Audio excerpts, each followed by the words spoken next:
Hello everyone, praised be Jesus and Mary. So for today's video, papakita ko lang sa inyo yung pag-aayos ko ng aking Virgen de las Flores nung kinabit ko yung kanyang flower lagang dito sa exhibit area ng Pongbong Marine Exhibit. Kapag dinadala ko kasi siya guys dito sa exhibit area, pag nag-i-ingress ako, hindi pa nakakabit itong kanyang flower lagang. So, bali, ang dinadala ko lang doon is yung pinaka-birhen.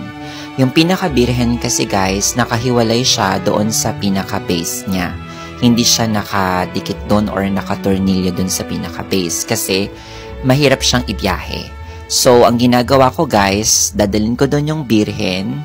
Then, kapag opening na, doon ko lang siya nakakabitan itong flower lagang niya. Doon ko kasi siya kinakabit guys sa pinaka-birhen mismo. Nilalagyan ko siya ng floral wire doon para doon ko ikabit both sides para maging stable siya na nakikita nyo ngayon sa video. Hindi ko rin kasi maikabit agad yung flower lagang niya kapag nag-i-ingress ako kasi iniisip ko baka mahirapan yung mag-aayos sa kanya or mahihirapan silang ilipat siya ng pwesto kasi mas comfortable if hiwalay sila or napapaghiwalay pa sila. I mean yung parang naghihiwalay pa yung base niya at saka yung pinaka-birhen. So para hindi na struggling pa doon sa mag-aayos or maglilipat sa kanya, hinahayaan ko muna na wala muna yung lagang.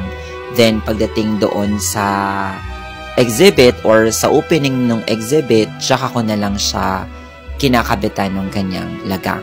Syempre, nice ko na din yung new hair niya from Buhok ng Santo by Ate Rowena.